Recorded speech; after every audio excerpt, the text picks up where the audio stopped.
देखिए ऐसा है, जो हमारे ऊपर गौरव भाई इल्जाम लगाता है, पहली चीज तो हम ये कहना चाहेंगे कि आज जो डिबेट चल रही है बहुत अच्छी डिबेट है, मुद्दा बहुत अच्छा है, बहुत अच्छा टॉपिक है और बहुत सम्मानित चैनल है। करोड़ों लोग इसको देख रहे हैं जी, और इस करोड़ों लोगों को देखने में एक मुझे हंसी इसलिए आ रही थी कि एक शख्स का एडवर्टीजमेंट अपने आप हो रहा है, उसको अपने आप उसका कमर्शियल मिला जा रहा है, 4-4, 5-5 बार जो है उसका नाम लिया जा रहा है, उसके शो को हाईलाइट किया जा रहा है आपके शो में। तो फिलहाल हम एक बात ये करेंगे कि हमने जहां तक गुंडा राज की बात है, समाजवादी पार्टी ने चाहे 10-90 ले लीजिए और डायल 100, आज डायल 100 के बारे में अगर पढ़ना है तो मैं अपने जो भाई बैठे हैं हमारे भारत जलाओ पार्टी के जो शख्स बैठे हुए हैं नरेंद्र, उनसे हम ये कहेंगे भारतीय जनता पार्टी से मैं नहीं कह सकता, जो आपने कहा गूगल कीजिए और डायल 100 खाली लिख दीजिए, डायल 100 लिख करके देखिए, उसमें आपको जाकर के सारा डिटेल मिल जाएगा उत्तर प्रदेश में आज ये उसकी वैल्यू क्या है। आज 10 मिनट के अंदर उत्तर प्रदेश के किसी भी गांव के अंदर रूरल एरियाज में भी जाइए, सबर्ब्स की बात कर रहे हैं, इधर की बात कर रहे हैं, आप कहीं भी जाइए यूपी में डायल 100 कीजिए, 10 मिनट के अंदर आपके पास सुविधा पहुंच जाएगी, आपके पास पुलिस पहुंच जाएगी। 1090, जितनी ज्यादा फोन कॉल्स आते हैं, जितनी ज्यादा महिलाओं को यकीन है, महिलाओं को हमने पावर लाइन दिया है, हेल्पलाइन नहीं दिया है। लेकिन नावे से देखिए, ठीक है, ये एडवर्टीजमेंट बहुत चल रहे हैं टीवी पर, हम लगातार देख रहे हैं। नावे सिद्दीकी सुनिए, मैं आपसे पूछ रहा हूं क्योंकि अखिलेश यादव युवा है, क्योंकि राहुल गांधी भी युवा कोट करते हैं अपने आप को और वो बहुत जोर लगा रहे हैं उत्तर प्रदेश में, और क्योंकि नरेंद्र मोदी की एक बड़ी फॉलोइंग है यूथ की और उत्तर प्रदेश में यूथ वोटर बहुत ज्यादा है, तो आपको लगता नहीं कि इस बार फाइट थोड़ी टफ है और आपके लिए कोई यहां पर केक वॉक नहीं है इस इलेक्शन में? और क्योंकि खबरें तो ये भी हैं, इसीलिए कहीं ना कहीं आप भी गठबंधन की तरफ देख रहे हैं और हो सकता है कि कुछ दिनों में गठबंधन भी हो जाए आपका कुछ ऐसी पार्टियों से जो अपने बूते शायद चुनाव न जीत पाए।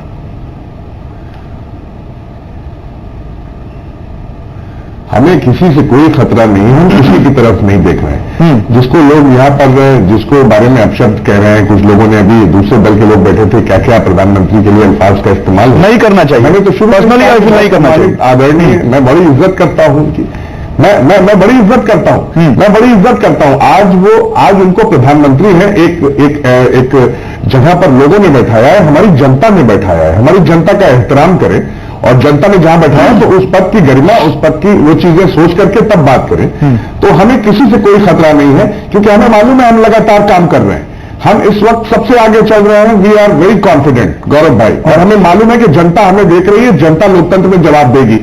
2.25 साल बाद, 2.5 साल बाद कोई उत्तर प्रदेश की तरफ देखता है, फिर आता है और कहता है कि यहां आप काम करना है, यहां रैलियां शुरू करना, ये नोटबंदी, ये सारी चीजें कहीं ना कहीं जहन में वो किसकी तरफ आप इशारा कर रहे हैं? अगर आप पीएम मोदी की तरफ इशारा कर रहे हैं तो मेरे पास तो पूरी क्रोनोलॉजी है, जो वो 17 मई 2014 से 22 दिसंबर 2016 यानी आज तक 9 बार बनारस आ चुके हैं और उत्तर प्रदेश बनारस उनकी कॉन्स्टिट्यूएंसी भी है, तो आप किसकी बात कर रहे हैं?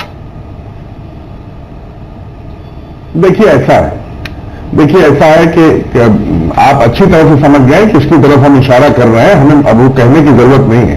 आपका ये कह देना ही अपने आप में काफी है कि हमने किसकी तरफ इशारा कर दिया, और जनता समझ रही है। हम लोग तो सिर्फ जनता वाले लोग हैं, जनता खुल के बोलिए रावेद भाई, आप बड़े खुल के बोलते हैं, आप बहुत अच्छा बोलते हैं, खुल के बोलिए, खुल के बोलिए, बाकी लोग भी खुल के बोल रहे हैं। आप जल्दी कंप्लीट कीजिए, फिर मैं चरण सिंह तबला के पास जाऊंगा। खुल के मैं क्यों किसी से दबूंगा जनाब? हम क्यों दबेंगे?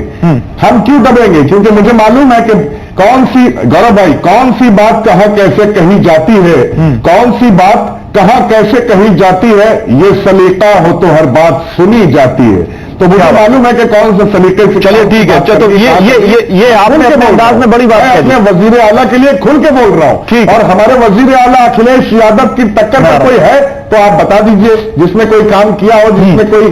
चरण सिंह साहब, अखिलेश यादव की टक्कर में कोई नहीं है और राहुल गांधी भी नहीं है। इतिहास रच दिया, एक दिन में सुबह 10 बजे से निकलकर शाम 6 बजे तक लगातार, ये तो जनता को जो तोहफा दिया है, और जनता ने हमें मैंडेट दिया था, जनता ने हमें उम्मीद।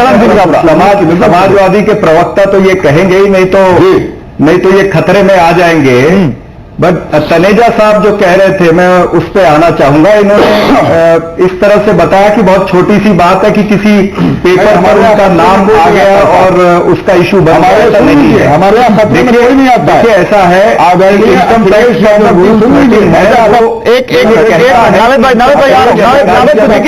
साइन करो तो पॉजिटिव करो। हाँ ठीक है, नावेद सिद्दीकी आ रहा हूँ, बोलने दीजिए ना भाई साहब, आपका टाइम हो गया। पॉजिटिव ओके नावेद सिद्दीकी आ रहा हूं सर आपके पास। चरण सिंह साहब की बात है, गंभीर है हुआ, ये तो ऊपर वाला विषय गंभीर है, चैनल भी गंभीर है, जरा गंभीरता से हम एक एक करके बात करें। हाँ बोलिए सबरा साहब।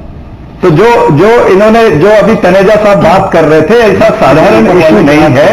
देखिए अगस्ता वेस्टलैंड में एक गुनेगार का एक पेपर पे एपी नाम आ गया तो भारतीय जनता पार्टी ने कितना उछल के तमाशा किया। एक जगह में फैमिली लिखा था तो इन्होंने डायरेक्ट कह दिया कि ये सोनिया गांधी फैमिली, इस तरह से। तो आज जब पेपर के अंदर केवल इनिशियल नहीं है, पूरा लिखा है। सहारा में 9 बार एंट्रियां हैं सहारा के पेपर पर, मोदी जी और 40 करोड़ का अकाउंट है। उसी तरह से आदित्य बिरला ग्रुप के पेपर पे खुलेआम लिखा है सीएम गुजरात मोदी जी। इस तरह से एंट्रियां मोदी जी के पूरे नाम से है, इनिशियल से नहीं है। तो देश ये जानना चाहता है और केवल इतनी बात है कि मोदी जी कहें पैसा लिया है या नहीं लिया है। कौन सी बड़ी बात है, नहीं लिया तो कह दो नहीं लिया है।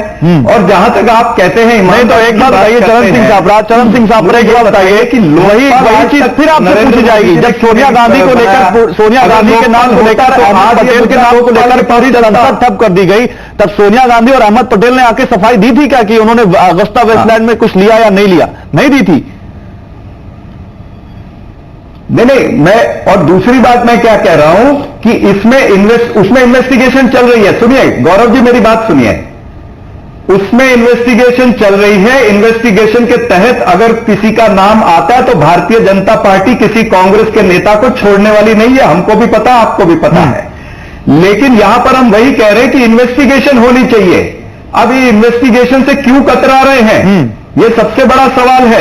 और फिर ये ईमानदारी की बातें करते रहे हैं। सारे तमाम घोटाले इनकी राज्य की सरकारों में भी हुए हैं। व्यापम का घोटाला हो, पीडीएस का घोटाला हो, राजस्थान का माइनिंग का घोटाला, जमीन का घोटाला, गुजरात का जीएसटीसी का 20,000 करोड़ का घोटाला, महाराष्ट्र का चिक्की का घोटाला, तमाम सारे घोटाले हुए हैं। तो ये कहां से, आजकल तो ये भी नारे लग रहे हैं कि काले धन की क्या पहचान, भगवा मफलर और कमल निशान।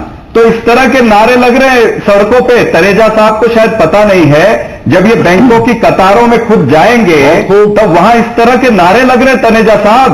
और प्रधानमंत्री साहब की क्रेडिबिलिटी ऑल टाइम लो हो रही है। आपके प्रधानमंत्री जी हमारे सबके देश के हैं, लेकिन उनको कहिए ऐसे वक्तव्य न किया करें जिस तरह से आज उन्होंने ये कह दिया, पाकिस्तान से तुलना कर दी। अरे ये तो आपके छोटे मोटे जो एमपी हैं, गिरिराज सिंह वगैरह, वो करते हैं ऐसी बातें। तो वही बातें अगर प्रधानमंत्री करेंगे तो इस देश को कोई गंभीरता से नहीं लेगा। आप उसी पाकिस्तान की बात कर रहे हो जिस पाकिस्तान के प्रधानमंत्री का केक खाने आप गए थे, उनसे साड़ी और मैंगो आम दूसरे मुद्दे पर जा रहे हैं, छोड़िए की है। ISI को आप बुलाया था सर, उससे बहुत बात हो गई। आप अभी तमाम सारी बातें जो है इशू पे थे वो ठीक था। एक प्रधानमंत्री गंभीरता से बात करनी चाहिए। भारतवर्ष एक बहुत बड़ा डेमोक्रेटिक कंट्री है, ठीक है, और ये डेमोक्रेटिक कंट्री का कहीं भी विश्व